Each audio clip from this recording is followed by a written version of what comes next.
Okay, good evening, everybody, and welcome to our Inclusive Recruitment webinar, a collaboration between the Belonging Effect and Step Up Education Social Enterprise. My name is Ben, I'm the founder of Step Up Network, and pleased to be hosting alongside the amazing Hannah. Hannah, over to you. Good evening, everyone. It's great to be here. I know lots of you are joining us live, but also lots of you are catching up on the recording at some point this week. So thank you for joining us for this really important topic.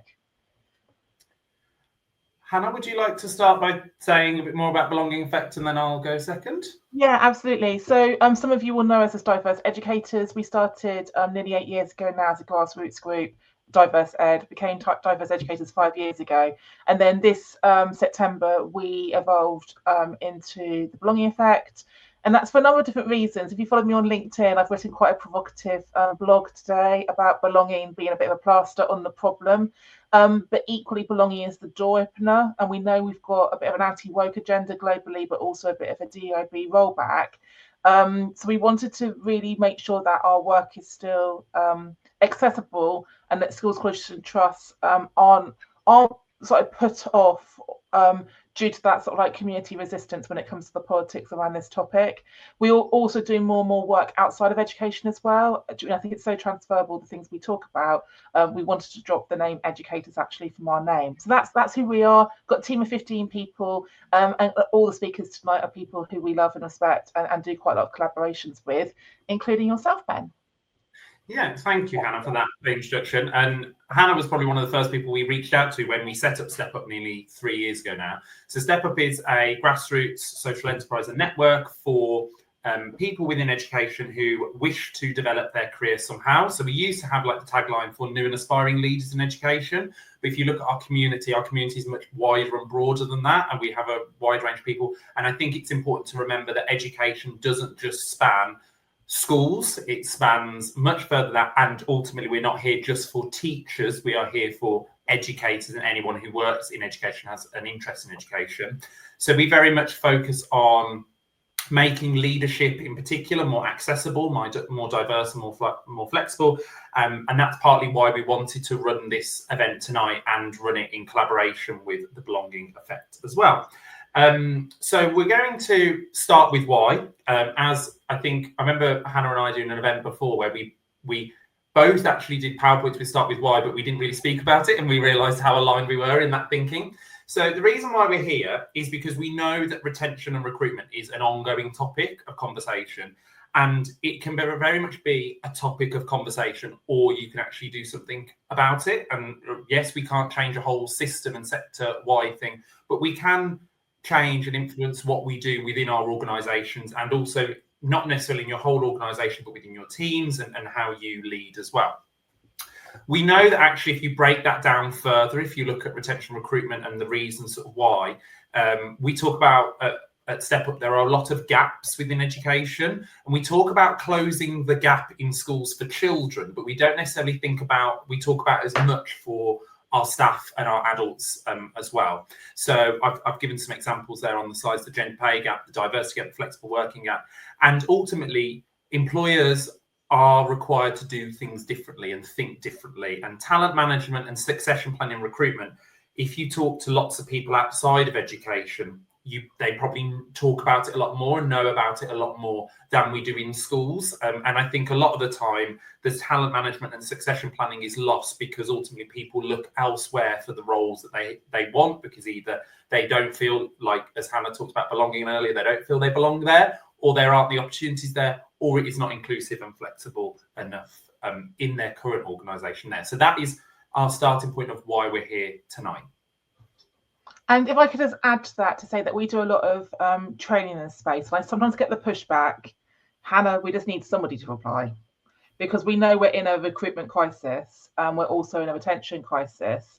And I do know that recruitment is really hard at the moment, and we've got more vacancies than we have applicants. But my call to action for everyone tonight is that is even more reason for why we need to innovate and be courageous and do things differently, and really think about, actually there's a lot of traditionality and conservatism when it comes to recruitment in any sector. I do think schools and education is quite old-fashioned still, This is an opportunity for us to really shake that up and do things differently.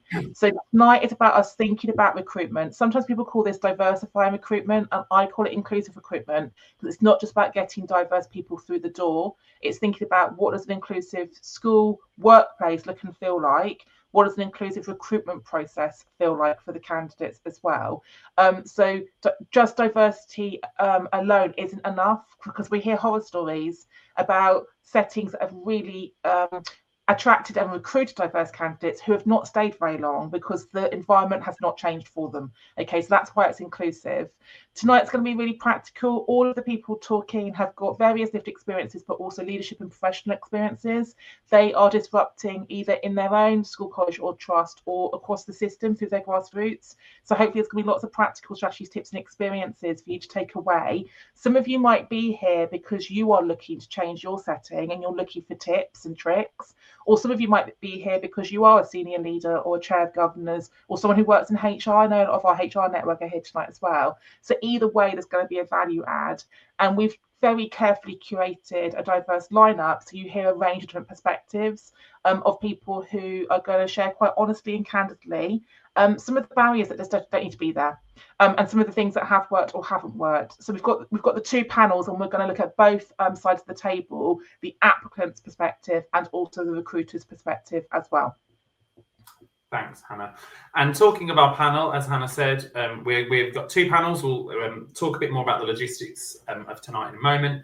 And they, as Hannah said, they all represent different organisations, different perspectives, and to try and get that full rounded experience of inclusive recruitment. I think sometimes we can talk about recruitment from just the person applying and looking for a role's perspective, and then the person who's doing, or the people doing the recruitment perspective, as separate things. And we often only talk about it when we are ready to recruit or need to. We're not even ready, I would say, when we need to recruit, as opposed to being prepared to recruit. And that sort of that way of looking things that's slightly different. So we wanted to mix, and also knowing that actually some people here do both. Some people are looking for a role and will be looking for promotion. I know many of the Step Up community do, but they might also be leaders within schools that have to do this as well. So there's the twofold as well. So we're really grateful to our panelists for giving up their time tonight to join us. George, Janoy, Lindsay, Nadine, Susie, Uta and Yamina.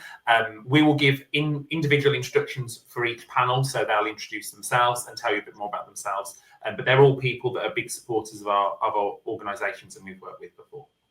Absolutely. And on the next slide, these are the organisations they are representing. So Nadine's the founder of Aspiring Head, a fantastic social enterprise, really looking at how we diversify the talent pipeline.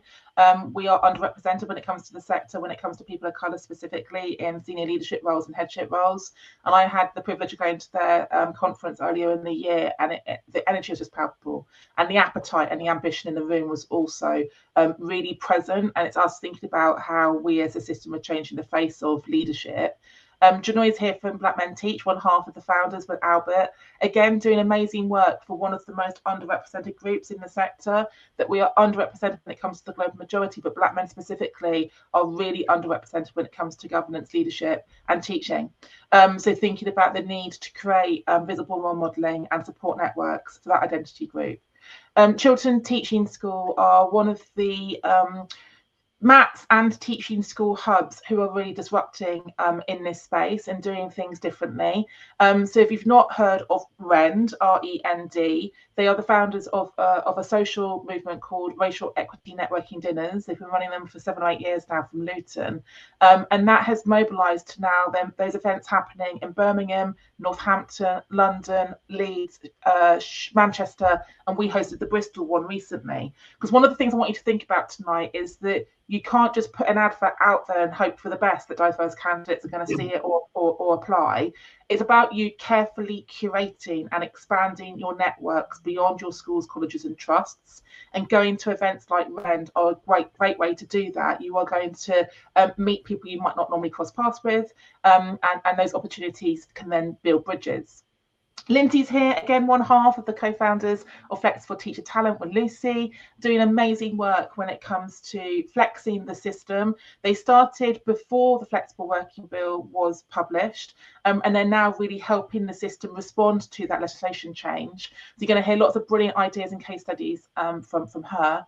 And then last but not least, we've got George here, and George is doing some really disruptive and important work when it comes to trans inclusion across the education system, but also specifically thinking about faith settings and Catholic schools, and will be here to share their journey as a trans educator. So the quick link on the slides here takes you to the Belonging Effects website, and all the organisations represented tonight have their own page on there, so you can go and find them and connect with them post tonight's event. Back to you, Ben. Thanks, Hannah. And I've just got everyone posted the link in the chat, so if you're watching live, so tonight, this is our schedule. So as we spoke about, we've got a brief introductions now, and then we're going to have two panels. And as Hannah said, we're going to look at it from the two perspectives and sort of bring that together at the end through the Q&A and the call to action and next steps, because we want, yes, I'm sure we'll have, because I know of our amazing lineup, we'll have so many ideas and thoughts and experiences, and that's great, but we need to make sure that we're putting that into action in our own context and roles and communities as well. Hannah, final one, I think, is just to clarify. I know we've covered a lot of this, but to just clarify that meaning of it before we begin. Absolutely. I forgot the slide was here, so thank you for the reminder. It was my slide. So yeah, what do we mean by inclusive recruitment? This is just a working definition that we have used here. So as I've already mentioned, it's thinking about all those different aspects. We often get asked too late to support. And what I mean by that is the advert's out and you've got applicants, and I get a phone call from the CEO or the chair of governors, Hannah, we need some help. We haven't got diverse candidates. We need to be talking 6 months before that. So it's really thinking about every single touch point through a recruitment process, from how we are attracting candidates to who is applying, who's not applying, how we are interviewing them, and how we're also then onboarding them, and who is part of that process at every single stage. When I do this recruitment training, I ask people to map out all the different people involved in the process. They get quite overwhelmed. So training for the governor or the head teacher is not enough. Every single person involved in the process should, as a minimum, have unconscious bias training. But really, you need much deeper DIB training to get everybody to understand their part in it.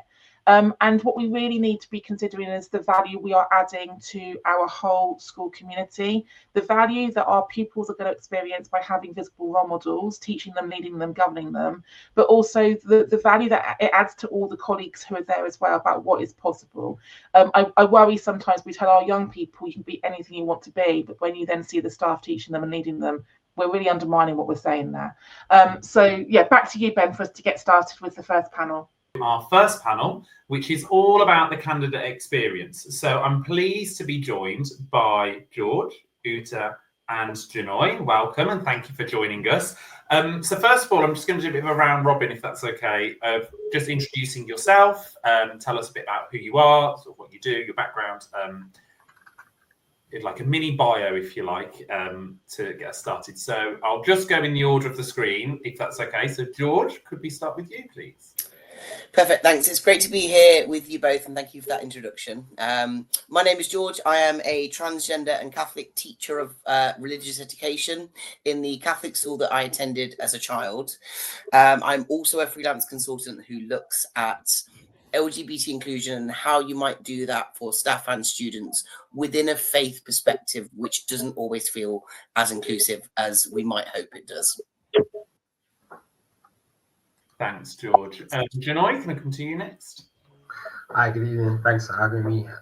So yeah, my name is Janoy Joseph. I'm an assistant head teacher of a school in South London, and I'm also the co-founder of Black Men Teach. Really looking forward to kind of this conversation. Hopefully I'm able to kind of share some stuff from my own experience, but also what I'm able to kind of see, especially in the schools that I've kind of worked at as well. So yeah, exciting stuff. Thanks, Janoy. And last but by no means least, Uta. Hello everyone, I'm Uta. Thank you for having me tonight. And just like Janoy and George, I'm very happy to share my experience in kind of a candidate, and just, you know, sharing with you. I'm working in secondary school at the moment, but I've been collaboratively working with Ben, and it was a fantastic experience. And just like I said, I hope this will be useful for everyone who's tuning in this evening. Thank you, Uta. Thank you all. So, as we said in the introduction, we're very much going to focus on the candidate's perspective here. And I know that, you know, as Hannah said, Hannah was talking about the recruitment field, that I think with schools in particular, I know we're talking about education as a whole here, but in schools, it can feel like a bit of a minefield that we do recruitment very differently to most other sectors and organisations. And I think sometimes it can feel like you are going through the apprentice episode with some of the activities you have to do on an interview. So starting with that then, thinking about, as we're thinking about inclusive recruitment and that diversity and ensuring a workplace is diverse, my first question I'm going to put is, what do you look for in a prospective organisation, whether that be in an advert, whether it be looking around or a role, that demonstrates that organisation is genuinely diverse and inclusive? Very easy to use the words diversity and inclusion within an advert, and flexibility, as I know we'll talk about flexibility later. But what are the sort of things that you would advise, or from your own experience, your own lived experiences, things to look for? So I'll go back the other way around now. So Uta, if I could start with you, what sort of things have you experienced, or would you suggest looking at? In an advert, I think the main things that I would look into is, I think for me, really, I will look at the different words and the wording of the advert, but at the same time, I will remember it's an advert. So I think what I will really look into is when I go and visit the school, if there's an opportunity to do so, or even if they suggest to give a call. Some advert will say you can do an informal call. So what I will do is before I apply, I will see if that translates in the conversation I have on the phone. And if I have the opportunity to visit, I will actually try and look for maybe what they're trying to hide or not, and just trying to see if what they're saying in the advert match my experience in the school.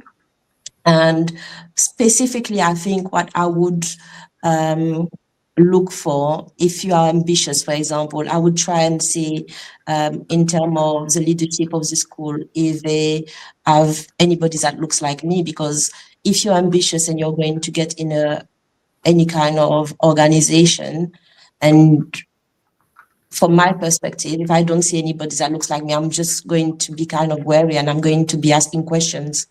Why has it not happened yet? And I think those are the kind of thing I would try and dig deeper. So I'm not going to say I'm just going to reject that advert because of that.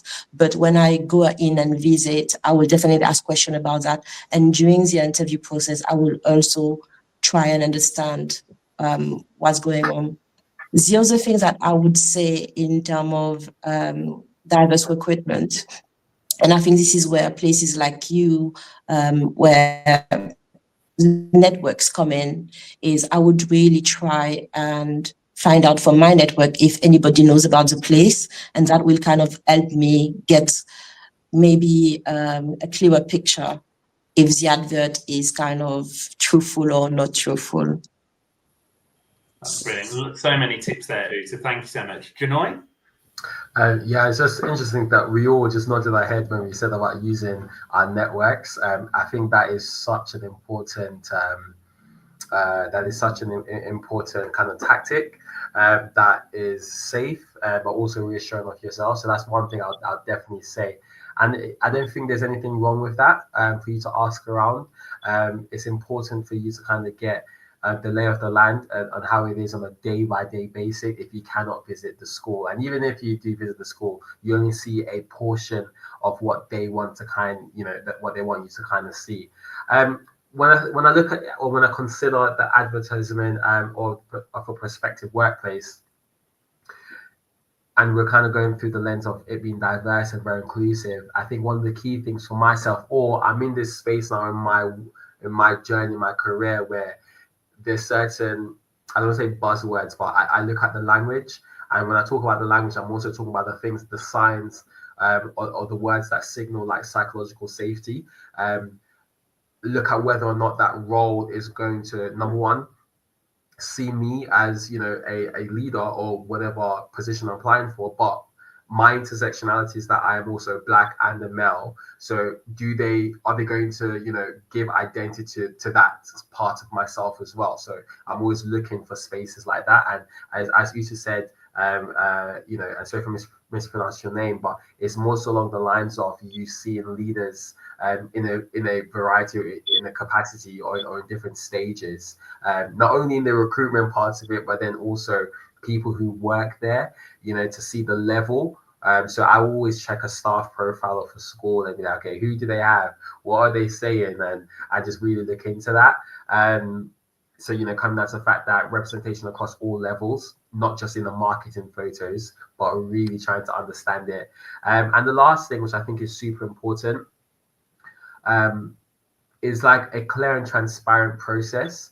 And what I mean by that is that not necessarily like vague promises, but more so along the lines that if I can't see the how, then I'm not necessarily going to trust the what. And what I mean by that ultimately comes down to this whole idea of, by the time I decide to apply for another job, for many individuals that come from marginalized background, the battle to get to that point can be a lot, can be quite intense. And so they don't necessarily want to kind of be mixed in with the fluff of it all. Just be very clear what it's going to be like, what's included. Is it 2 days? Is it 3 days? What's the process? So on and so forth. So I know, and I think that's very, very helpful for individuals who are definitely from marginalized background who are looking to go into a different space.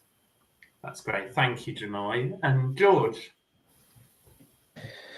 So I look at a lot of jobs and then never apply, but not for the reasons that people have said, just because I'm nosy. One of the things I think that's it's important for me is differentiating between what feels performative and what feels real. So I know in our school we applied for the Equality Teach Award, and it took a lot out of us because it actually made us say, this is where we do what we say we're doing. So if someone has got some engagement with events, with campaigns, it sounds silly almost, but I would type inclusion or diversity or, bearing in mind it's a school website, I would type something into that website and see what comes up. Because if the first thing that comes up and the only thing that comes up is a diversity statement that's clearly been written for, the sake of having it on the website, that to me indicates that it's performative. It's not real. One of the things I think is really key, and I know this from my practice, so I think it goes kind of to Uta's point, if you're going to visit a school, that seeing visibility across staff, although it can be helpful, isn't necessarily as key as it might be seeing visibility amongst students, people that might feel, pupils that might feel comfortable wearing a pride flag or, whatever it might be. When pupils feel comfortable to do those things, that indicates to me that the school is doing something that allows pupils to feel that they can do that. If I see staff wearing something, I think, yeah, it's nice, but I don't, if for example a PE department were wearing rainbow laces, I think, yeah, it's nice, but I can't see any of those in your lesson. I can't see any students doing that, which indicates to me it's performative rather than real. I guess I always want to talk kind of about policies in practice as well. I'm always keen to kind of to talk to staff and say, actually, what does inclusion look like at the school, or what do you know about inclusion? What do you know about the Equality Act? And what I want to see then is what's there, what they can talk about, but also what's not there, because what's not there doesn't indicate it's not happening.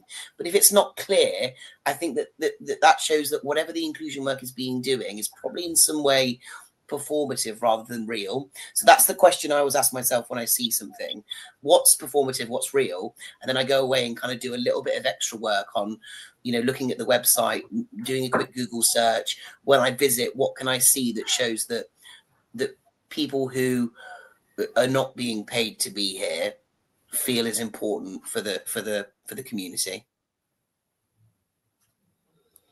Thank you, George, and thank you all of you. There's some real, I've written loads of notes just from one question, so much there, and I think that's really important. That I really love that bit, the performative and the real, because yeah, it is like a sales pitch when you're walking around school or looking at a website. Actually, a lot of organisations are very quick to say, this is a two-way process, but there are some places where it's genuinely a two-way process and some places where it's not. And I think that is important, those things about using your networks, looking at policies and practices, asking questions, looking at the language that is used, both written but also verbal, and does it translate to both? And also, I think the big thing here as well, like I know we spoke, lots of you referenced visits and things like that, and being able to speak to people, is can you genuinely access those people? And if so, who is it? Is it the head teacher or is it their HR officer? If we're talking about a school, and actually the different perspectives you might get from different people is really important. Thank you for that. So talked about a lot of things that we could do. However, one of the things that people, even though we are in a recruitment and retention crisis, if you like, or retention and recruitment crisis rather, we can afford to be picky when looking at roles and not just going for that first role that we see. And I know for some people that might not be as easy as others. But I know one of the things that I've spoken to people about when they're looking at jobs is those things that you need to err on the side of caution when looking at workplaces and looking at roles. Some cases you can see them as like red flags waving right at you as you look for a role or walk around. In some cases you might not see that until you're actually within the organisation, which is obviously much harder. But what sort of things do you think people should, I know we've talked about some of the things you can do, but what are sort of things people should be actively aware of that they might need to be a little bit cautious about, or things that they might need to do very carefully as part of this process? Janoy, can I come to you first on that one, please? Yeah. Okay. Can you, I know there's like two key questions that you asked there. This is the first one, just to repeat that. The main thing is to sort of get what sort of things should people be cautious about as part of this process. So, for example, I know some people might see a role and love it because they think it's their dream school, but actually when they get in or when they go around, they're like, I'm not sure about this. Or it might be the certain person that you're dealing with or the certain organizational fit. So just sort of that cautious approach to inclusive recruitment from a candidate's perspective, if you like. Okay. So let's say, for example, if we talk about that progression for being a topic, one of the things that you may want to kind of consider is just maybe the pathways or the transparency of progression. Like, is it a case that, you know, there's opportunities for you to progress? I think an inclusive workplace, ultimately, they do make,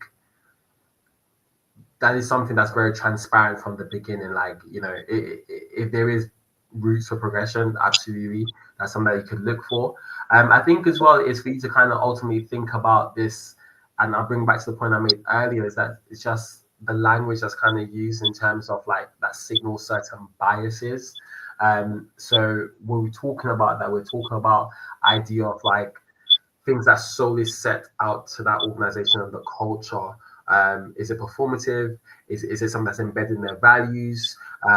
All these kind of things. I think unless this is your first job that you're looking for, we've all been around the block and we all kind of know the jargon that's kind of used on a lot of these applications, a lot of these different stages and stuff like that. And it's ultimately for you to kind of just sift through it. I'm going to be a bit daring and say this whole idea that I do feel like there's a lesson in everything. So even if you do end up working at a school that totally ticked all the boxes until you started working in there, you ultimately can take some form of lessons from that opportunity, but then be very flexible about moving on to the next phase and learn whatever you can learn during that time. Definitely, I love that lesson and everything. Thanks, Janoy. George, can I come to you next? Yeah, can I just say thank you for going to Janoy first, because that gave me some thinking time. I kind of have two things, and they are distinctly different, but they've both come up within the practice that I've had. So I'll start with the thing that was obvious at first. When I brought up my diverse kind of personality, I said, you know, I'm trans and I need to know how to navigate that in this space where I'm not sure how it will be taken. I was sort of told, oh, but you don't have to talk about that. It's your private life. Like, you don't worry about it. You don't need to speak about it. You've got nothing in place that's supporting me, regardless of questions, you know, or whatever might be happening. But B, you're putting something on me that you're not putting on other people who fit a kind of cis heteronormative kind of idea. I think the other side of that for me is the fact that because you are seen, and I'm doing it in inverted commas because we all know this, the fact that you're seen as diverse, you then become the expert in the room, and that then someone's like, that's for you. You're going to do everything we need for diversity and inclusion. And you might be a new teacher, you might not be, but actually that is a massive, it's incorrect to do it anyway, but it's a massive onus to put on someone. And I think that actually you've got to be aware of people downplaying who you are, but also kind of upscaling the fact that because you are someone who meets one or several of the protected characteristics, that you're going to be the champion for everyone and you're going to take that on, certainly so if it's not part of the job that you're applying for. So those would be my two kind of red flags. Perfect. Thank you, George. I think so important there, that sort of authenticity piece, that you're able to take your full self to work and then people not trying to compartmentalize you, as you said. And no, you're a teacher now. You don't need to talk about that, And I think that's where we can get things wrong, can't we? So thank you for sharing that. Uta, come to you now. What I would say is, I think the first thing is during the interview, I would say don't be shy. And, earlier you said it's a two-way street. I think you need to actually, from the interview, come, your whole authentic self, and be prepared as well to kind of, I think at the interview, of course, you're applying is because you want the job, you think you're the best fit and you think this is going to be a perfect match. But at the same time, you have to go in with both eyes open, I would say, and come in with your set of questions and kind of flip the script and be ready to kind of hear all the kind of signals that could be red flag or not. So that's the first thing during the interview. Don't be shy. Just, make sure they know who you are from the get-go. Now, let's imagine you got the job and it's only afterwards that you actually realize, okay, it's not what you thought it was. Here you've got, I would say, an opportunity to kind of change things because they did actually recruit you. So maybe they want to, go in that direction, but it's a bit what George was saying, where maybe they're going to start putting the onus on you and you are going to be the trailblazer trying to, bring in change. So if, you're up for it, well, why not? You could be, that trailblazer that actually going to be the change that you want to see in the school. Or I guess you could just, go and find something else. It all depends on you and how safe you feel, to actually bring in the change or go somewhere else where you will feel seen and wanted. So I think, it's two different perspectives. I think from the interview, you need to really be as honest as possible. I think sometimes people may go in interviews and they feel like they have to fit in, they have to fit the mold. Actually, no, you don't. You have to go in and be honest with yourself. And this way, I think you will see straight away, like George was saying, when you are saying, okay, this is me, this is who I am. And they say, oh, you don't need to actually tell us all about you. Maybe listen. And if you decide to take the job, actually say, you know what, I told you who I was, you took me on, this is what I would like to do. Are we going to do it together or shall I go and get this done somewhere else? I think these are the two kind of advice I would share. Thanks, Uta. And I think one of the things that's come across from all three of your responses there, which it actually segues really nicely into the second piece. The next question I'm going to ask is more that sort of that importance of authenticity and in how that creates that value of belonging for ourselves and that psychological safety that we experience. And I know, Uta, like you said there, don't be shy. And actually, do they allow you, do the panel or the people that interact with you allow you to do that? Or do they want it as a very cold process of you're the candidate, we're the panel, and you have to conform in a certain way?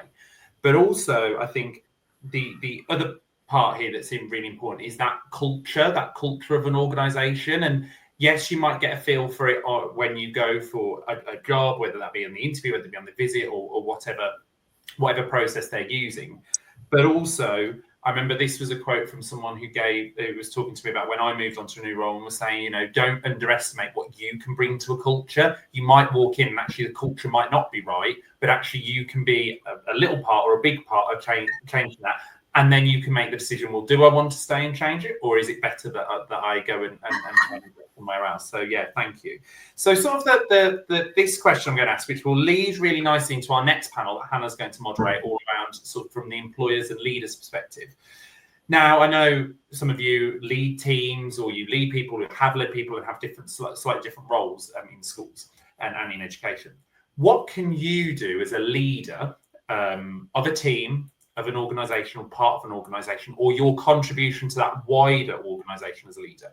What can you do within your teams to sort of develop that culture of inclusion, belonging, and inclusive recruitment, and being part of that? So what could you do as practical strategies? Like we said, we want to give people things that they can take away tonight that can sort of build that culture of inclusion, belonging.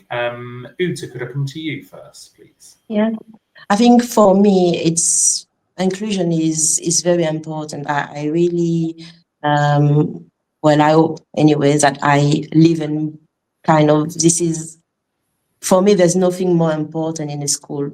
So what I do is I would make sure that I kind of include my team in the decision making. So there's some things that I really like is never say no. So I'm not going to always say yes, but I will never say no. So I will always be open to new ideas, whichever one brings an idea, and I will maybe suggest another time when I got that headspace to talk about it.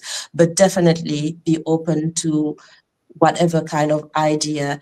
And beyond that, what I would do is I will actually put that person forward. So I will encourage my team to come in with ideas, but also be the one presenting it, because even though I am the one kind of in charge or I'm leading, well, we are all leaders. So I'm always thinking, okay, that was a brilliant idea. I really like that. And I want you to actually come in and present it to the rest of the team.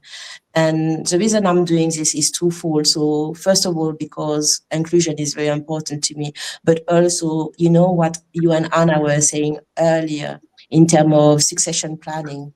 And I think maybe a lot of people actually are not staying in the role because they don't actually see any kind of progression. They don't really feel like they're being heard or seen.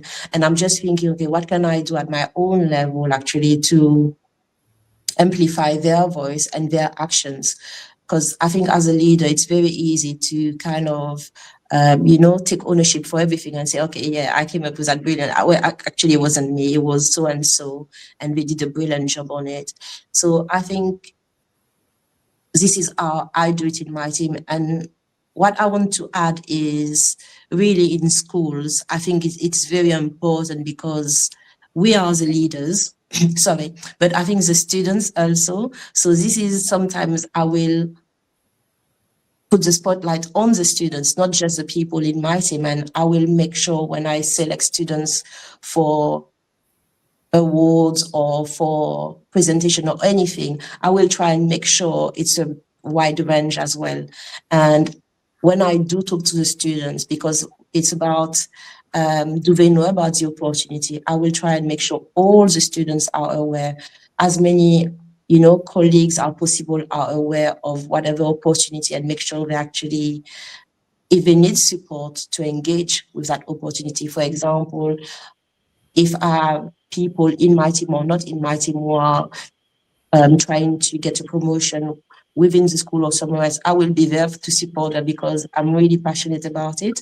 And I think we must not just, keep it in our department, in our school. I think it needs to be wider and everywhere possible, because it's just, I think it's essential. Inclusion is really essential. It's not just a word that we are, you know, using in school because Ofsted has decided that what is going to be part of the framework. No, it's really the way we live in school, outside of school, and we include everyone, our team, our leaders, the students, even, you know, like the people at the shops, you know, anyone. Yeah. Thank you, Uta. George? Yes, just very quickly. So what I would say for me is that there are two types of experts. I sat on a panel very, very recently with trainee doctors, and I sat with someone who was the leading expert in sickle cell in Black women over 30. But I sat there as someone who just receives healthcare as a trans person, and the questions were coming into both of us that actually I am an expert in my expertise, in my experience, sorry, and they are an expert in their area. And I think that when we as leaders recognize the fact that people are coming to us with expertise, you know, that actually we level the playing field of talking about that kind of that sharing that idea that Uta was saying. So that's what I would say.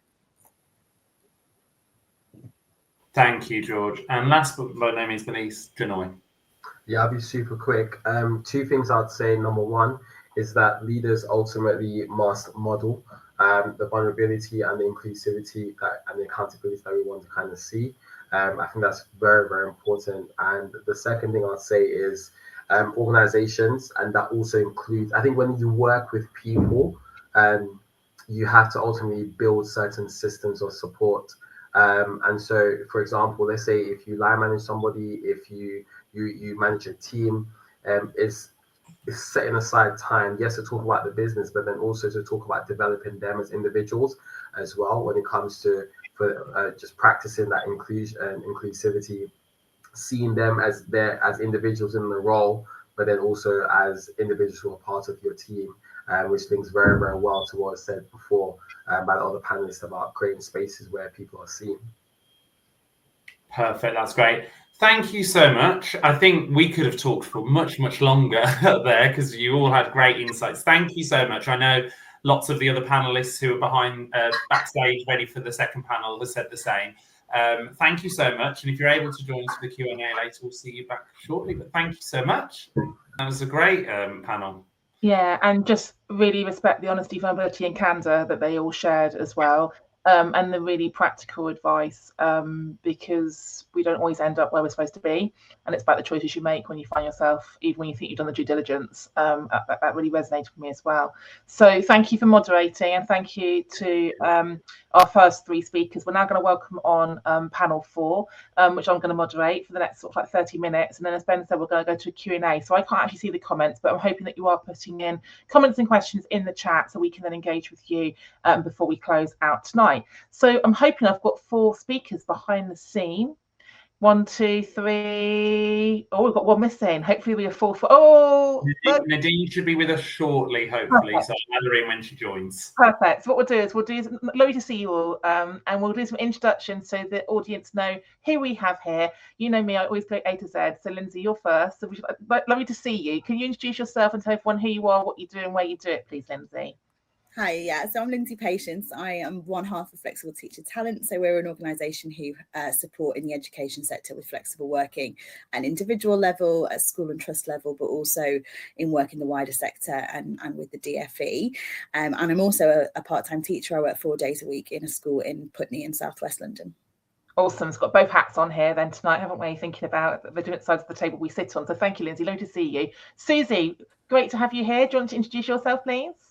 Yeah, hi, I'm Susie Waters and I'm Operations Manager of the Julian Teaching School Hub and Norfolk Research School based in Norwich.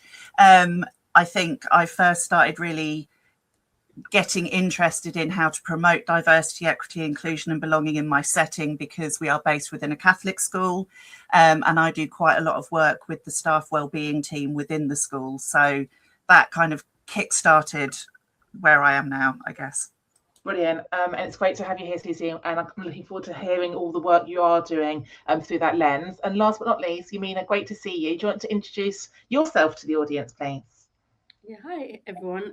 Thanks for having me. I'm Yamina. I am currently an education project specialist at Chiltern Learning Trust, working alongside Being Luminary and Mission 44 and the Chartered College of Teaching. I always forget all the consortium organisations leading a project on increasing diversity in ITT with a focus on global majority trainee teachers. But beyond that, I'm also a Belonging Effect Associate Trainer and a freelance consultant, and I'm a former deputy head teacher in a secondary school.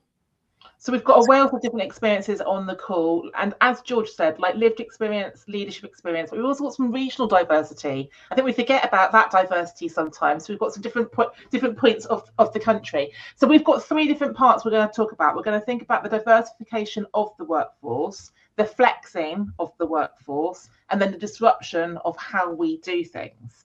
So let's start with diversifying the workforce. Yamina, do you want to talk a little bit about the project you're co-leading and why it's so important for us to diversify those who are stepping into the profession? Yeah, thank you. So this project is funded by Mission 44, which is, if you don't know, Sir Lewis Hamilton's charity foundation. It's my only claim to fame. I've never met him, anyone, although everyone keeps him. And the project is funded specifically for secondary to begin with, but it's really looking at increasing diversity, particularly for global majority trainee teachers, because as we can see from the NFER research from 2020 to 2024 and now even 2025, there is a appetite from trainee teachers from global majority backgrounds in application. There's a high kind of increase in the rate of them applying, but at every stage, from application stage to interview stage, all the way into kind of senior leadership, they're rejected, in contrast to their kind of white colleagues who there's actually underrepresentation when it comes to white colleagues applying for teacher training, but there's overrepresentation when it comes to every other stage, from acceptance into kind of retention in even ITT, and then obviously into senior leadership. So that's why kind of we're really working and focusing on this, and this project has been funded. It's as part of kind of other consortium organizations who are looking at diversity in education in general. But this particular project looks at kind of 3 strands. The first strand is around skits and what skits themselves and ITT providers can do to kind of remove systemic and structural barriers. And that's the first acknowledgement that there are systemic and structural barriers that stop global majority trained teachers. And actually, if we think about it from any protected characteristic, that stop colleagues from diverse background entering the profession and then staying in the profession. So what we've done is we're working with fellows of the Chartered College of Teaching who are also experts in DER, diversity, equity, inclusion, to kind of coach some skits who are part of our kind of project. And we're already on cohort 2. So we've got 20 skits at the moment working with us nationally. The second part of the project and the strand is an online course where we've asked sector experts to essentially share their kind of advice, their expertise around recruitment, retention, and specifically assessment of QTS and what the structural barriers are there, and also recommendations as well. Hi, Nadine. And then the third element is the kind of charter teacher status, because as part of this problem or issue is the fact that actually there isn't diversity in ITT workforce, in staff leadership and the workforce there. So that might be is a contributing factor to global majority trainee teachers kind of entering and staying in the profession. So we try to really look at what we can do to provide support and accreditation and networking opportunities for global majority trainee teachers and teacher educators at the moment as well. I hope I've summarized. No, it's great summary, Yamina. Thank you so much. Nadine, it's lovely to see you. You've got a few minutes. I'll let you settle in. I'm going to go round the room and I'll come back to you. So I wanted to go to Susie next, because the work that Yamina's talking about, Susie, you've been doing through your Teaching School Hub. Do you want to talk a little bit about what you've been doing and why you've been doing it? Yeah, so I've kind of wiggled my way into a niche where I'm really interested in at what point during the life cycle of a teacher we lose certain demographics from the profession. So as Yamina, as you've just entirely accurately said, global majority people from applications to ITT onwards are at a massive disadvantage.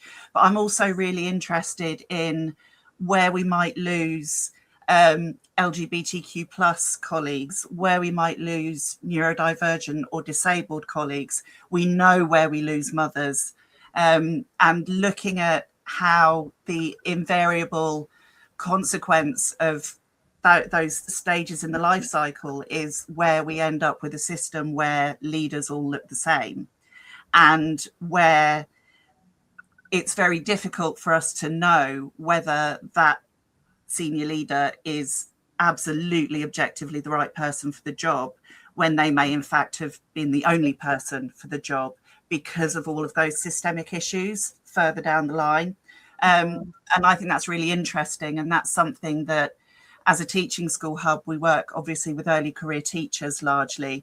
And when we support them, we're trying to do it in a pastoral way as well as providing training, so that we can kind of find where they have that vulnerability and support them to speak up and to ask for what they need, and to give them that kind of professional backing to do so when they're still so early in their career. Thank you. And I feel like we're going through the kind of the lifespan of a teacher. We're going to come to Lindsay next. We become a teacher, we progress in teaching, we might then become a parent, Lindsay. And I think when we talk about diversifying the workforce, we often just think about some protected characteristics, specifically race, which we really need to address, but actually the protected characteristic of being a parent. And we know the attrition rates are shocking when it comes to schools not being family friendly. Do you want to talk a little bit about why it's important to diversify the workforce when it comes to other identities as well? Yeah, absolutely. And what Susie said there about when we lose mums, we know that age 30 to 39 demographic of women are a big loss from the workforce. But when Lucy and I started Flexible Teacher Talent, we were both new mums ourselves, and we thought we were going to be helping keep people in the profession through flexible working who were like us, who were mums, who had young families.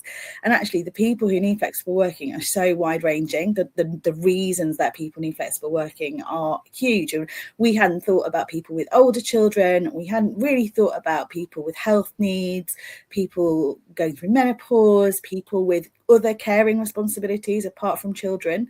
And actually there's a huge range of reasons why you might need to work flexibly, or why you might want to work flexibly. So we're seeing that thing with millennials coming in as well, where they just want to have a more portfolio career, they just want to have a life outside of teaching. But the big focus for us has been on women and keeping women in. Like it is a huge issue for women. And actually, just anecdotally, I haven't got proper data on it, but we help women who have their flexible working requests turned down. And we do see an overrepresentation in people from global majority backgrounds coming to us for help. And there is some great research, well, not great, terrifying research out of the University of Kent around asking for flexible working and getting flexible working when you're from different backgrounds. And actually that is something that's really important at the recruitment stage. Can you ask as part of the process for flexible working, but also once you're in post and enroll, if you can't ask for flexible working, if you can't get flexible working, we all need it at different points in our lives. Like when I was a young deputy head teacher and I couldn't imagine having any responsibilities or commitments, and my whole life was school, I had no concept that people might want to or need to work flexibly. And actually, you know, as I've gone through my life and I've had children and I've had other things going on, like you might, like any of us are in a position where we could need to work flexibly for whatever reason at some point. And your access to that and the being able to get that is really important if you want to have an inclusive school. And actually, I don't think any school can claim that they are truly inclusive if they don't offer flexible working in some form, because anyone might need to work flexibly at any point, but particularly mothers. And I'm interested for us to dig out that data on intersectionality, because we know there's the double whammy of being a woman and a woman of colour in education, but if you're a parent as well, that's triple disadvantage. And if there's bias within not only the recruitment and retention system, but also who gets to do flexible working or be a co-leader or part-time teacher, part-time leader, then that's also, like you say, going to actually minimise and marginalise further a group who are already marginalised, which leads us on to Nadine, who wears quite a few of these hats. And Nadine, like everyone else introduced themselves in the beginning, just take a minute just to introduce who you are, what you do, where you do it, and your day job and your passion project, and then I'll come to a question for you. Okay, hi, evening everyone, pleasure to be here. Yes, so my name is Nadine Bernard. I am a full-time, head teacher, and I'm of a primary school in Southwest London. I'm also the founder and CEO of a community interest company called Aspiring Heads, which is tackling racial inequality in leadership. I'm also most recently an author of a book called Your Leadership Matters, Empowering Educators of the Global Majority and Allies. And ultimately just love supporting, helping individuals to fulfill their potential and to defy the odds, really. Any Anything else? And a mum of 3.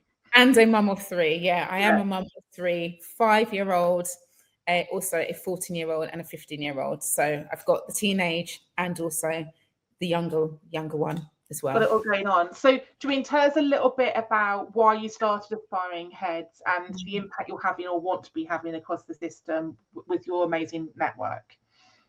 Yeah, so Aspiring Heads was founded in 2020 when, the impact of race was kind of magnified in terms of the lack of equality and so forth. And so I developed a program called Aspiring Heads, which is a leadership program that lasts over 6 months. And the whole premise of it is to encourage, empower, and help and support those from the global majority to step into leadership positions, but ultimately just to progress their careers, whatever they feel that looks like. And so ultimately, we're there as someone to help them. We recognize that we're not supporting individuals who do not have the capabilities, but sometimes individuals come to us who are crushed by the system, who are starting to question themselves because of all the different things that have happened to them, or some who actually do understand what they bring to the table, but still really struggling to navigate through. And with my experience of gaining headship, I gained headship quite quickly, which is rare. However, very quickly, I encountered things, discrimination, racism, and so forth, that really crushed me as a leader. And ultimately, I want to be able to help others have a better toolkit than I had, so that they can, navigate with confidence, and just no matter what they may face, they're knowing that there is agency and there's things that we can do. Sometimes we have to do it collectively to be able to move the needle forward one more step. Yeah, absolutely. Thank you, Nadine. Thank you for the brilliant work that you and the team are doing. If I move us into the second question, I'm going to put these two together because of time. So do you mean I want the audience to be a bit bolder and a bit more courageous about doing things differently? And I want you just to share some examples around how we can not only dismantle the systemic issues, but actually disrupt how we recruit. So Lindsay, can I come to you first? Like, you're seeing loads of great practice, but also a lot of probably poor practice. What are some of the things you'd like to share with the audience about, like, some quick wins, perhaps, about how they can go around disrupting how we recruit and how we retain parents? Yeah, I mean, there's a really simple one around flexible working. So, and I think it was George who said it before about sometimes things are really performative. So putting we're open to flexible working on your job adverts. I mean, that's great. That's a really nice start. But actually what we're seeing in terms of really good practice around this is people listing potential options. You could work condensed hours. We're happy to talk about part-time between 2 days and 4 days. You can apply for this role and say that you would like to do it with a job share partner. Like, giving people the ideas of types of things that they can ask for, and also explaining that that's not an exhaustive list and that they're open to talking about it. Like, just that little logo that says we're open to flexible working actually often is just something that someone in HR has told someone to put on a job advert. And actually, if you do ask about flexible working in the interview, they have no idea how to ask. But also in terms of thinking about flexible working throughout the application process. So are you going to ask candidates about it at the end of the interview? Are you going to wait until the offers stage and then discuss it with them? Are you going to be very clear that there will be a point at some point during the interview process to talk about flexible working? And also just one really simple thing around having policies available before people apply for jobs. Maternity policy should be available and the flexible working policy should be available without people having to look for it. A colleague of mine has just got a new job and she's like, oh, how do I ask them about the maternity policy? Because I'm terrified that that's going to make them realise that I'm planning to have a baby. So just a few really simple things like that can make a big difference. Yeah, I love that. It's being explicit and being clear and making the information readily available, so we're not digging around trying to find the information we actually need to make an informed decision. So thank you, great starting. Susie, do you want to build on that? Like, what are some of the things that you're giving a good shape to, and what are you doing differently in your setting? I was really taken by something George said in the first panel, which is that he's nosy. I am obsessed with a job description. I will read any and all job descriptions that I see. And part of the reason for that is because so many job descriptions are so lazy and so poorly written, or they are overly detailed. We know that overly detailed job descriptions put people off applying from underrepresented groups. And I think what I try and do is I try and be very clear about what the job involves, but I don't demand skills that can be learned on the job to be there when you apply. My person specs are really short because it's just not necessary to have a laundry list of attributes from people when we know that we can develop our staff. Another thing that I like to do is offer accommodations as standard when we invite to interview.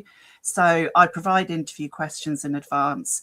And if we can offer a choice of in-person or online interview, any kind of private space, quiet space, that kind of thing.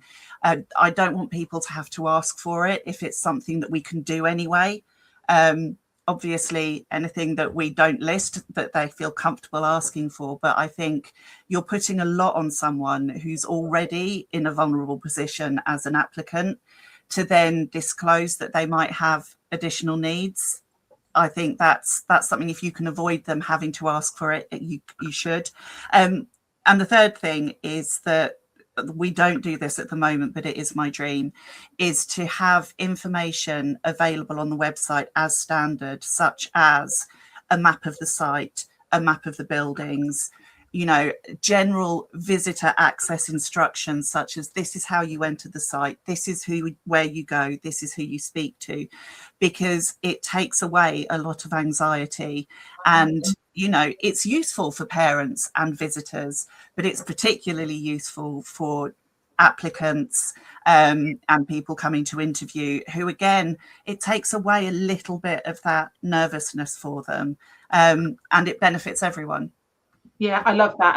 And I wholeheartedly agree with the leading with what we can do to include you, because I don't need those things, but I still want to work for you because you're doing this in a really authentic way. Going back to the challenging the performativity and the tick boxes, that actually, like, if you list off, we've got a prayer room, we've got halal food, we've got a quiet room, we've got a fridge if you're breastfeeding, like it's pretty basic, isn't it? Rather than waiting for someone to say, pick me, I'm different.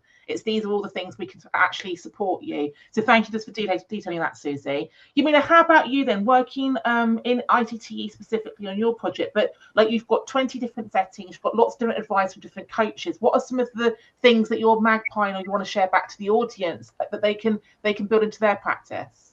Yeah, as part of the online course, we had colleagues like, Dr. Professor Paul Miller, we had Anne Palmer, and they just sharing their brilliance. And I've just magpied these, to be fair. But one of the things that Anne Palmer talks about, and actually I see in now with Children Learning Trust and how they do it in terms of recruitment, is around offering flexible, community-focused events as part of their outreach work and their kind of marketing, because there is bias even in marketing and outreach. Who are we accessing? Who are we supporting? We know like Belong in Effect has a diverse workforce, that the jobs board and things like that. But where are you sharing that information, and how are you accessing a diverse range of teachers, essentially? So that's one of the things that I've taken away from Anne Palmer's article around kind of really thinking about how we remove those barriers. And I think what Susie, you said, is really important. As somebody who is from many intersectional marginalized backgrounds, particularly somebody who's neurodiverse, I get a lot of anxiety about, is there going to be halal food? Do I have to say, oh, it's okay, I'll be happy with the vegetarian? Am I going to have a prayer space? Actually, as somebody who's neurodiverse, I'm dyspraxic. I find it really stressful thinking about how do I get to places. If people preempt that and really think about those reasonable adjustments and include that as part of just this is the way we do it here, then actually you're making it really easy in terms of communication, and that kind of inclusive communication is a key part of that. So it's all well and good having a DEI statement to say, hey, we're inclusive, but actually, is it performative? So really thinking beyond kind of surface level reforms And then thinking about, Anne Palmer talks about cultural additivity, and I just love that. Really thinking about actually what do people from diverse backgrounds and perspective bring, and the value that they bring, and actually really demonstrating that you value that. And because, you know, we know the research shows that there's a really predominant way in which recruiters think about what an effective teacher looks like, what an effective leader looks like, which is probably contributing to this kind of recruitment crisis, particularly for people with protected characteristics. So really thinking differently about what do these candidates bring. Is somebody who's dyslexic, what will Yamina bring? What will this person bring that's going to be different and powerful in my leadership team, not a deficit model of thinking? And then just thinking about kind of inclusive recruitment. Actually, once I applied, this is just from my own experience, I applied for a civil service job a while back, and what they did is they actually sent out saying, you know, particularly if you've got these protected characteristics, this is what we'll do to support you. Here's, you know, we're actually really thinking effectively in advance about what we're going to do to support you, rather than like retrospectively. And I just really appreciated that. So even though I didn't want the job, because like Susie was saying and George was saying, just curious about jobs, I just thought it was really powerful to see that's what the civil service do, just as a kind of blanket approach, rather than because I'm somebody who's got diverse and protected characteristics. So those are just some of the things that I'm learning from the project work, but also just from my own experiences. Yeah, thank you so much. Nadine, you're wearing multiple hats when I ask you this question, but like thinking about how diverse candidates who are going for the more senior roles, the leadership roles, what's your advice to the system, to the audience who are listening, heads, chairs of governors, HR directors, about how they can find, recruit and develop the global majority leaders who want to lead our schools? Yeah, so you know, ultimately the aim is to reduce bias in all the layers of their recruitment process. One thing I find is really helpful is actually not just thinking I'm going to post it on TAS or so forth, but actually identifying different grassroots organizations and you know, people who are in spaces that have individuals from safe spaces for the global majority, and actually saying, look, signposting you, oh, like, can you signpost this role to your community and so forth, and just realizing that there's not just that one way. Now that's ultimately going to happen now. Get out of the way. My company's telling me do not. Right, there you go. Office. I just think that was going to happen when I'm speaking and not when I'm not. But yes. So ultimately it's helping them to, you know, again, thinking outside the box ultimately is that, and also going to different community events and so forth, like the AH Summit. Well, I think it's a great example where people are able to build connections and learn about different schools and what people are doing. That's a great opportunity to connect with ambitious individuals who are there and readily available to actually want to step into these positions. So, you know, again, I say it's about branching out from those traditional avenues and actually looking at ways to connect with different organizations and raising a profile of those positions there. Yeah, absolutely agree. And I think all four of you are very good at that networking side of it. That, I mean, if we want diverse candidates to see our adverts, we need to be diversifying our networks and thinking about not only how the adverts and the wording of the job specs is written, but also where they are. And I mean, you were talking, Susie, about sort of like what's ticked and what's not ticked. I think we often put artificial barriers into a JDPS by saying people have to have things they don't actually need to have. You don't have to have an MPQH to be a head. You don't have to have an ASENCO award to be a SENCO. There are things we'd like you to have, but we can invest in you to get those things. So I think that's something for us all to consider. I often talk about self-deselection. We are often focused on who has applied and we look at who has got the job, but we're not considering who hasn't applied and why. And we also aren't looking at who didn't make it to the interview stage, and I think also the attrition kind of like data is also something we need to be having a look at. There's not enough time for me to ask questions. I'm going to bring Ben back and we're going to keep you here because I'm hoping we've got some questions from the audience that we're going to field to all of our speakers tonight. So Ben, back to you. Thank you. to that panel then. It was amazing and nice to hear across the two panels the sort of threads that went between the two. So I'm going to add our panelists from panel 1 back in so we can have a wider open discussion. And like Hannah said, if any questions and things that you have, anything you'd like to ask, could you pop into the chat? Now, I think some of the questions that sort of have came through and sort of thoughts are a lot around, say, I know that second panel, we talked about flexible working and the things that we need. Apart from not applying for a role, or whether you're in an organisation, then you might not actually request flexible working on application, but then you might need flexible working or like other adjustments. How are some of the ways you can go about it? Because I know whilst there are policies and practices in place, we often can feel that guilt or feel that, you know, we're being a bit of a burden to other people by asking when we shouldn't. So what are some of the things that people could do, or where they could go for information if they're wanting it? I'll probably come to Lindsay first, as I use the example of flex working, and then I think if anyone else, not to treat you like children as I have with my year sixes today, if you want to pop your hand up and contribute, feel free to. But yeah, Lindsay, if I come to you first. Yeah, and I think it's really hard. So we see a lot of bad practice in this area around. There have been some significant changes to the laws about flexible working and flexible working requests, and sometimes schools just change the policy and then they don't think about how that will work in practice. So you're now allowed to make 2 requests in a year, and actually the burden is not supposed to be on the applicant anymore of explaining how that flexible working request will fit into the school job design and management of the school running. The employer is now supposed to take the lead on that and, you know, seeing how that could work. And so actually I don't think applicants for flexible working should be doing like steps to make it easier. Employers have got a responsibility now, a legal responsibility, to make sure that they are facilitating genuine discussion and consideration of these flexible working applications. And I think that will change even further when the Employment Rights Bill comes in, strengthening people's kind of employers' positive approach. Like, you should be saying, yes, I'll do this flexible working if I can. There were a couple of things that were mentioned about this earlier about like being a trailblazer. It's really hard if you're the first person to request flexible working, or if you're the first person to request reasonable adjustments.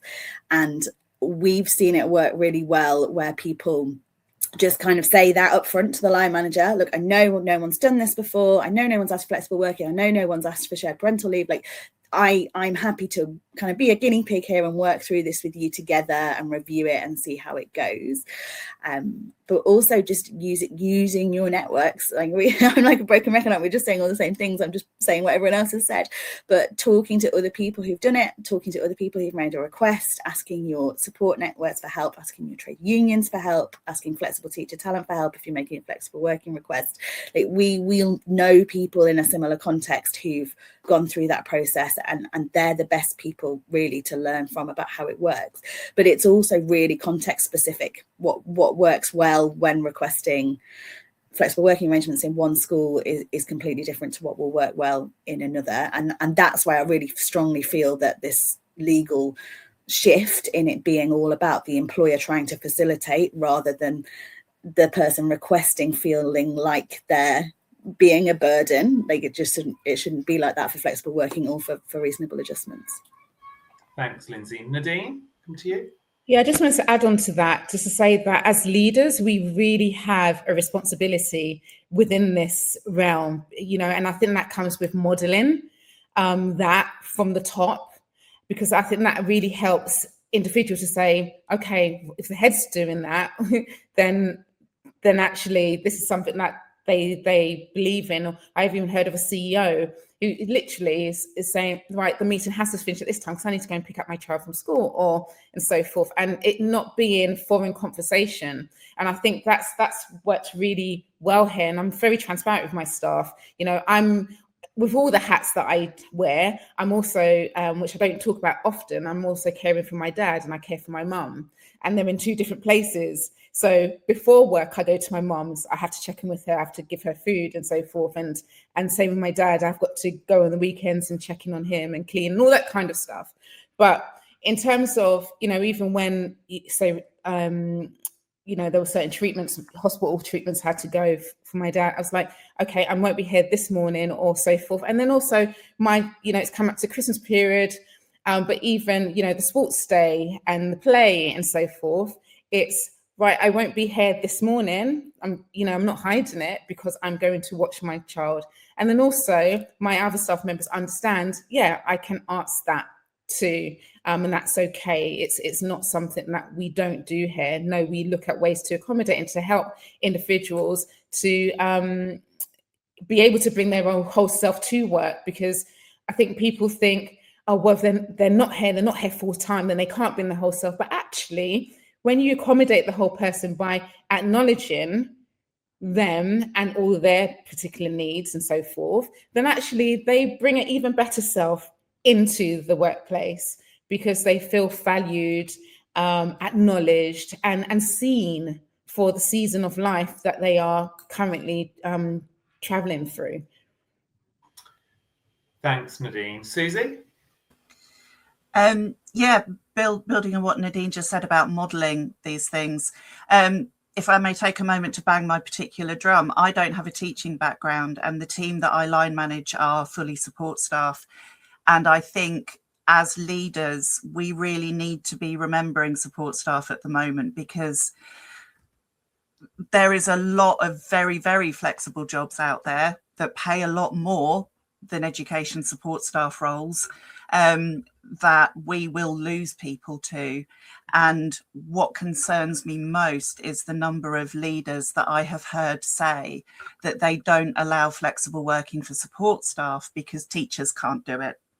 And obviously I'm horrified, and I'm trying to fix this within my small sphere of influence. But I think we do need to remember that, support staff, particularly, student facing, but not forgetting office staff and teaching school hub staff and research school staff, all have exactly the same life experience, care and responsibilities, everything else, as the teachers that we're thinking about. So just a small plea not to forget support staff.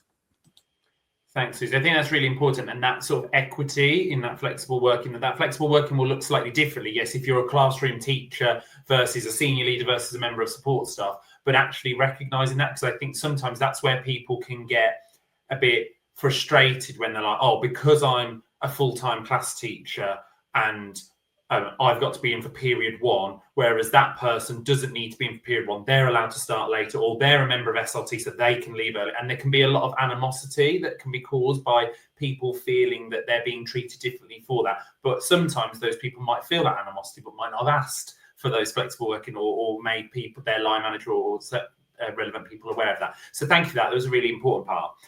My sort of next question then to everyone is, one of the things that's came out from both panels, and it was even referenced there, was about that network and that sort of networking and having that network. It was mentioned in the first panel when we talked more about using and drawing upon your network when you're looking for roles. And have you heard about this school? Have you heard about this trust? What do you think?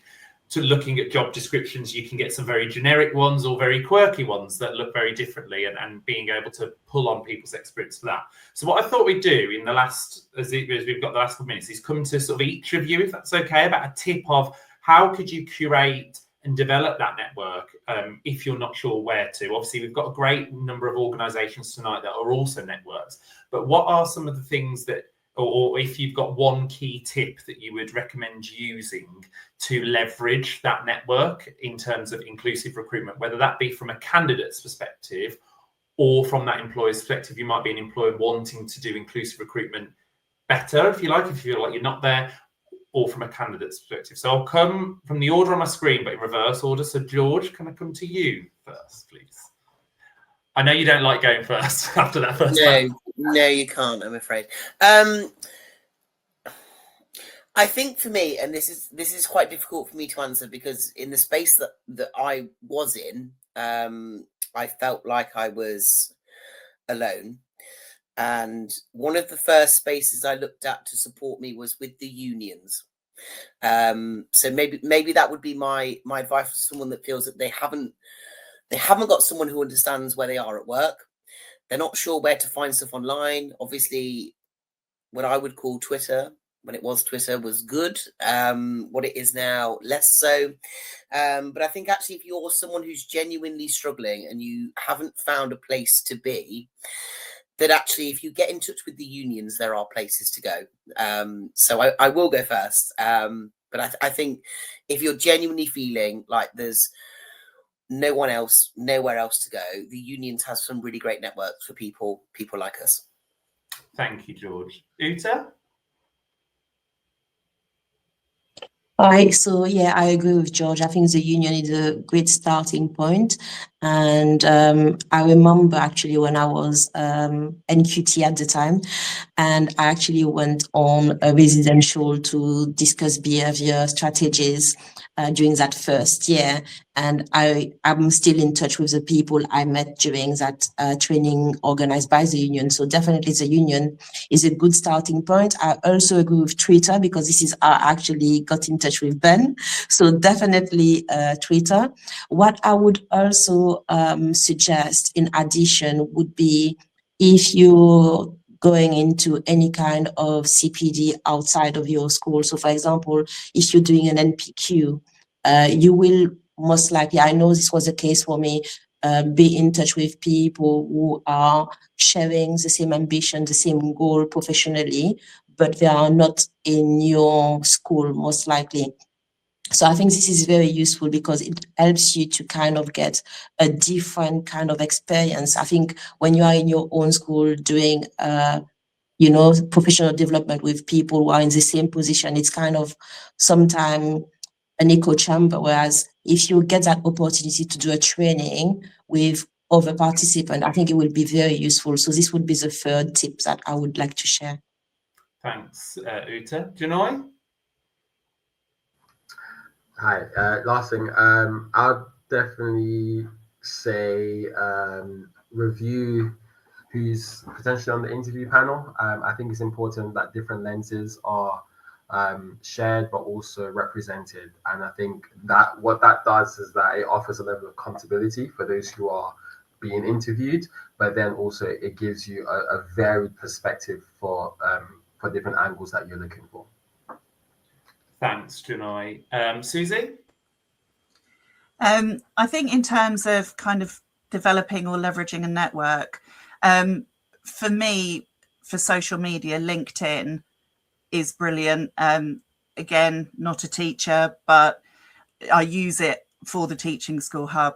But I find that people are incredibly receptive on LinkedIn. Drop a comment, repost something, and your algorithm will start giving you the feeds of people with similar interests and similar enthusiasms. And also sign up for any newsletter you can find, because it is amazing the opportunities you can find. There are free webinars, free CPD sessions, and you can slowly start to build a network that way if you don't have one kind of ready-made for yourself. That's great. Thanks, Susie. Lindsay? I'm going to be really cheeky and just do a tip and an action. So tip, those speaking about webinars and resources available, we're still part of this DFE program that's running until March, which offers free flexible working support for schools, and there's loads of webinars on there for different groups, different types of schools, and different times in life when you might need flexible working. They're still available, and the support's all free till March. And the other action that is something that Emma Shepherd from the MTPT project and we used to do at Flexible Teach Talent is people used to post job adverts on Twitter or on LinkedIn, on Facebook, and we would say, oh, is this open to flexible working? Will you make reasonable adjustments for this if people are applying? Because we're in a more privileged position where we can ask those questions and we don't mind being a pain in the bum. We're not applying for those jobs, and when we have that privilege to do that, so we will start doing that again, and remember that that's important for people to see that message. Thank you, Lindsay. Nadine? Okay, I might cheat because I'll say a couple. Right, just in terms of PLN, which Hannah herself taught me, and I remember way back, your professional learning network, and being able to really lean in towards that, and whether that's through LinkedIn or so forth, it's really, really important to do that, and just follow people who look interesting and who kind of align with your values, or you like in terms of what they're saying or their reflections. And you think, oh, okay, follow and see what they're doing. And then I think recognizing that networking is about a two-way. It's a two-way thing. So thinking about your skill set and what you feel your strengths are and what you're really good at, look for ways to. I'm not suggesting go and find more work on top of everything else you've got to do, but looking at ways that you can share resources or share ideas and so forth based on things that you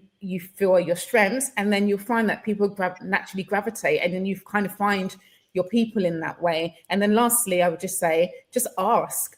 If you know someone, just ask, what networks do you know of? Just ask, and I'm sure someone will be able to give you an answer, and you'll find that you'll find out so much more just by that one question. Thanks, Nadine. And last but by no means least, Yamina. I think we all know I love a good network. Here represented Chiltern Learning Trust, and Hannah's already mentioned the Racial Equity Networking Dinner is one way in which you can kind of lean into that network. But just thinking about affinity groups and, sometimes finding those safe spaces. So I actually met Hannah through Women Ed, and that's how I got involved in Women Ed as a grassroots organisation, which then led me into like BAME Ed and then LGBT Ed and which then obviously, that's how Belong in Effect, formerly known as Diverse Educators, came about.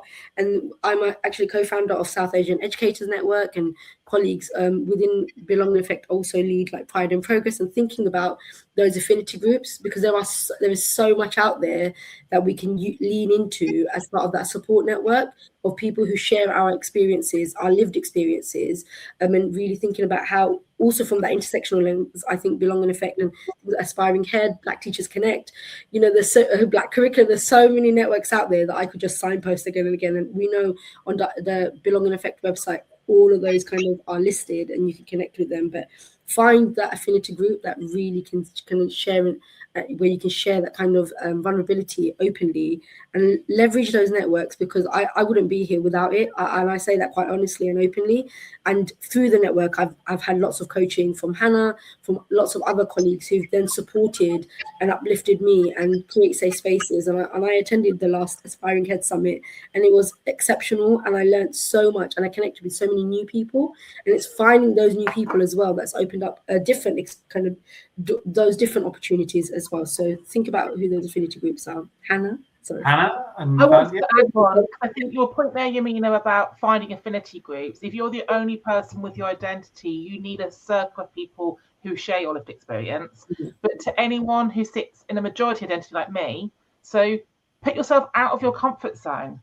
Go to a conference where you're the only white person there, where you're the only straight person there. Like, that is how other people feel all the time. And actually, we need to go and find diverse candidates, and we need to grow our networks. If you're on Twitter, Facebook, LinkedIn, don't just follow people who look like you, who think like you. You need to consciously curate it and diversify it and make it a team commitment that the whole of the SLT, the whole of the governing body are growing the network around the school. It's not on one person. Thanks, Hannah. Thank you, everyone, for your time tonight. I know we've ran over slightly in terms of our panel discussion, but I think it was a really useful and important conversation linking into what we're about to present. So thank you so much. We really appreciate you giving up your time and your evenings to be with us. I'm going to hand over to Hannah now as we move on to our final part. So I'll just share the screen and then I will do just some a little bit of time. Yeah, and Janoy had to disappear. The tannoy was going in his school, otherwise he was going to sleep in his office. So he said to say goodbye. So for everybody who has joined us tonight and listened to all of our fantastic speakers and contributions from those two panels and also from the Q&A, what we want you to think about is, what is your takeaway going to be? Don't just come and listen. What is the action? What is the call to action? Is there something you can do tomorrow, this week, before Christmas, to cascade, to share, to ask a question? And then what is it you can do as we go into the major recruitment window in the spring term, where hopefully we're going to see lots of adverts coming up? We have to convert intention into impact. We have to make sure that we care, but we're actually challenging and getting curious about the things we're doing around us. So if you are able to pop a comment in the chat, let us know what your takeaway is going to be, what your next step's going to be. But we're also going to follow up by inviting you to join some of our community spaces where we're going to signpost some of the resources that are on the last few slides as well. So you just, yeah, what's next? Was this me or you? This was me, wasn't it? So we'll do a follow-up email. We've got a free toolkit on our website where we've curated lots of useful information for you to share with those key influencers. We run training, as do some of the organisations who are here tonight. Yamina mentioned the jobs board. So we have got a partnership and we've got a diversity jobs board, and there are free adverts if you are advertising to recruit into ITTE. All adverts for skits are free. For governors, we've not talked about governance tonight, but we need to diversify our governing bodies and our MAP boards in order to diversify leadership. So you do free adverts for governors. And if you are advertising for a DEI lead, an EDI lead, an anti-racist lead, whatever you want to call the person responsible for inclusion, those adverts are also free. Okay, so if you're looking for a vacancy, come on our website. But if you've got adverts you are posting, we are putting them out. We then put them onto our LinkedIn and put them into our newsletter. And we've got several thousand people who hold diverse identities looking for opportunities. Do you want to talk about your workshop, Ben, that's coming up? Yeah, thank you. So this was an event we did in the past. It was one of our first virtual events. It was something that people asked for, and I think we're going to do something similar soon, because we surveyed our community, and a lot of our community are looking for their next step and looking for that promotion. We had a fantastic event. It was our first virtual event post-launching. We had some great people on there, like Vivian Porritt from Women Ed, Sophie and Sadiq from Chiltern Learning Trust, so many similar connections tonight, where we actually went through that sort of process from before you even think about applying through to that negotiation of a new role. So it's on our YouTube. We'll make sure that when we send the email out that you've got the links, and we've clipped it down with the different speakers as well. So yeah.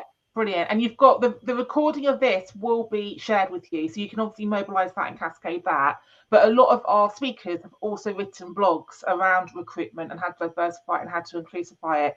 So you've got some quick links here. Like if you can get this inserted into an agenda or into a staff mail out, it's how you can begin to drip feed and influence others who have positional power to actually really go about making significant changes. And that brings us to the very end of our collaboration. So thank you so much if you've joined us. Thank you to our panel. Thank you, Hannah, for co-hosting and co-organising with us.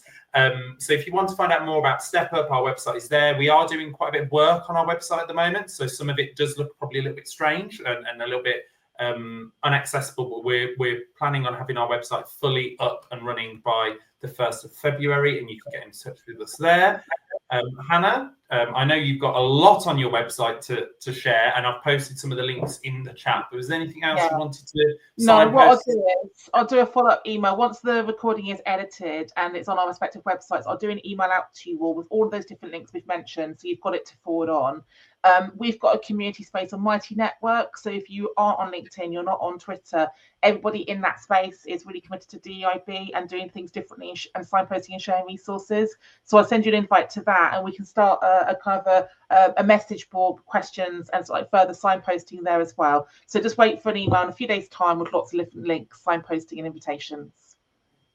And thank you once again for joining us. It's an absolute pleasure to have you here. We, like Hannah said, we'll clip down different recording segments, send out all those links because there's so much to share. And as Hannah said, please do be part of that commitment and that conversation. It's great you're here, but it'd be even greater to share it with those who aren't and to get that impact. Thank you once again. Have a lovely rest of your evening if you're watching live, and we hope to see you at another Belonging Effect event or Step Up event very soon. Thank you. Thanks, Ben. Thanks, everyone.